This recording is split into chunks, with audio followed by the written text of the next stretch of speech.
김성화님이시고요. 월도스님 뵙고 싶었습니다. 반갑고 감사드려요. 네, 가족 중에 암에 걸려 투병하는 분이 계십니다.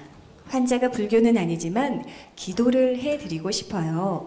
환자분들에겐 어떤 기도를 해드리는 것이 좋은가요? 하셨습니다.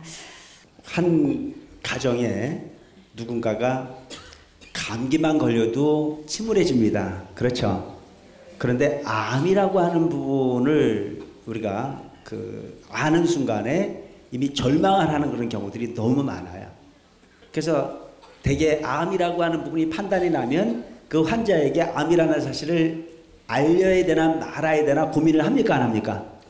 왜냐하면 암이라는 사실을 아는 순간에 본인 스스로가 삶을 포기하는 경우가 너무 많기 때문입니다. 소위 말하는 희망보다는 절망이라고 하는 부분을 더 크게 하기 때문에 오히려 그 절망이라고 하는 부분이 투병을 하기보다는 스스로 삶을 포기하지 않을까, 그런 두려운 마음에 그 암이라고 하는 부분이 진단의 결과를 알릴까 말까를 고민하는 그런 경우들이 무척 많습니다.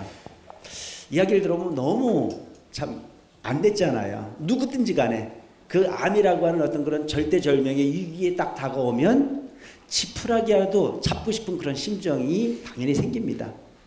이분의 입장에서는 그런 절망 속에서 부처님 가피를 어떻게 하면 좀 빨리 입을까 싶은 방법을 물은 것 같아요. 어떻게 기도를 할까요? 기도는요, 이 기도 다르고 저 기도 다르지 않아요. 평상시에 내가 기도를 했다면 그 진실한 마음을 어떻게 만드느냐가 중요한 거지 어떤 방법이냐라고 하는 건 그게 중요한 부분이 아닌 거거든요. 그래서 되게 물어보는 부분들이 스님 암이 걸렸는데요, 약사열애를 부를까요? 관세음보살을 부를까요? 나비아비타불을 부를까요? 지장보살을 부를까요? 뭐가 궁금한 듯이 이렇게 물어보는데 제가 생각할 때는 어떤 용어가 중요하진 않다. 그래서 현생 속에 고통을 여의는 데는 가장 좋은 방법이 저는 관세음보살 부르는 거라고 생각을 해요. 또 어떤 사람들은 또 응용을 좀 하는 거예요. 평상시엔 관세음보살을 불렀는데 아프니까 약사바를 불러야 되나 싶어가지고 약사열애를 불러야 된다라고 하는 쪽 생각도 할 수 있습니다. 그런데 뭘 부르는 건 중요한 것이 아니고 얼마만큼 진정으로, 얼마만큼 진심을 가지고 그 노력을 열정적으로 할 거냐라고 하는 부분이 무엇보다 중요할 거라는 쪽으로 생각이 듭니다. 기도를 해주시는 것도 좋겠지만 환자에게 상담이 더 필요할 것 같아요. 긍정적 사고로. 그래서 그 환자에게 뭔 얘기를 해줘야 될까요? 암 중에도 고친 사람도 적다 많다. 많다. 암이 걸렸는데 극복한 사람은 이렇게 많아. 아마 너는 암으로 포기한 인생보다도 암으로 성공한 그 누군가의 한 이름을 또 남길 수 있을 거야 라고 용기를 주는 부분이 무엇보다 중요하다는 쪽에 생각이 듭니다. 그냥 막연한 용기를 주는 것이 아니고 투병도 열심히 하는 거예요. 병과 싸우는 것은 의사와 병균이 싸우는 게 아닙니다. 환자와 병이 싸우는 거죠. 그러면 뭐가 있어야 되는 겁니까? 희망이 있어야 되는 거예요. 할 수 있다? 할 수 있다. 자, 얼마 전에 그 펜싱 경기를 하는 그 올림픽의 그 선수가 거의 이길 수 있는 확률이 아닌데도 불구하고 뒤에서 끊임없이 뭐라고 그러던가요? 할 수 있다, 할 수 있다. 그 결과가 할 수 있게 만들더라고요. 저는 펜싱 경기장에서 게임을 했던 선수처럼 그 병마와 멋지게 싸울 수 있는 그런 멋진 선수가 되는 마음으로 그 병에 도전해보는 것도 의미가 있겠다.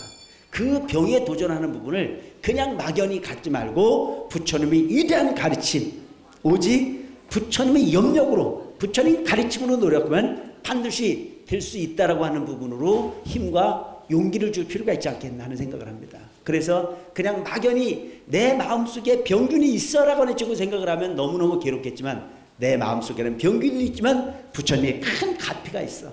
내가 관세음보살을 진심으로 불러내고 노력을 하다 보면 분명 부처님께서는 나를 바라봐 줄 것이고 부처님 가피는 분명히 나를 도와줄 수 있을 거라고 하는 부분이 힘과 용기를 줄 수 있는 부분의 행위가 무엇보다 중요하지 않겠나.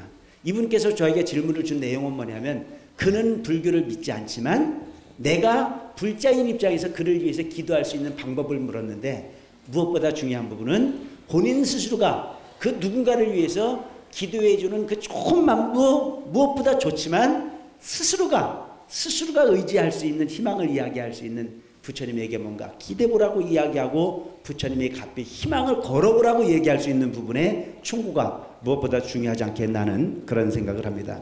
그 다음에 우리는 암이라고 하는 어떤 그런 부분에 대해서 공부도 해야 되는 거예요.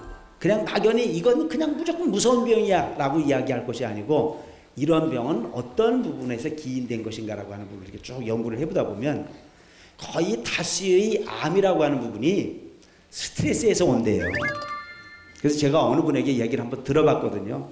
모든 사람에게는 모든 병에 노출되어 있대요. 그래서 항상 50대 50의 확률 속에서 우리가 살고 있다는 겁니다. 근데 내가 지금 그 병균에 감염되지 않는 것은 내 스스로가 그 병을 퇴치할 수 있는 저항력을 갖고 있기 때문이랍니다. 근데 그 저항력을 떨구는 가장 근본이 되는 부분은 스트레스래요. 스트레스. 그런데 스트레스라고 하는 건 왜 올까요? 스트레스라고 하는 거는요, 욕심 때문에 오는 겁니다. 그냥 오늘 하루를 최선을 다해서 긍정적 사고로 가지고 산다 그러면 스트레스가 있을까요? 없을까요? 없어요. 저 높은 자리에 올라갔는데 그 자리에서 안 내려오려고 하다 보니까 스트레스예요. 그 자리, 높은 자리, 낮은 자리 다 없애버리고 그냥 편안하게 인생 별거 아닌 거야. 그냥 그렇게 하루하루 최선을 다해서 앞에 놓여진 환경을 통해서 사는 게 인생이야라고 하는 쪽에서 생각을 하다 보면 스트레스 없어지게 돼 있습니다. 어떤 사람들이 저한테 물어봐요. 스트레스를 어떻게 없애내요? 그렇게 물어보면 제가 하는 얘기가 욕심을 내려놔라. 목표지향적 삶을 살지 말고 환경적, 현실 긍정적 사고를 살면 그 스트레스로부터 자유로울 수 있는 내가 될 수 있다. 우리가 관세음보살 부르는 이유도 바로 동전의 우물을 떠올라오게 해달라고 축원드리는 것이 아니고 내 현실 속에 나를 바로 찾아볼 수 있고 현실 속에 나를 바로 인식할 수 있는 부분이 수행의 기본이라는 점을 기억하시고 오직 스트레스를 없애고 병마를 없애려거든 관세음보살을 부르면 모든 것이 다 된다 안 된다? 된다. BTN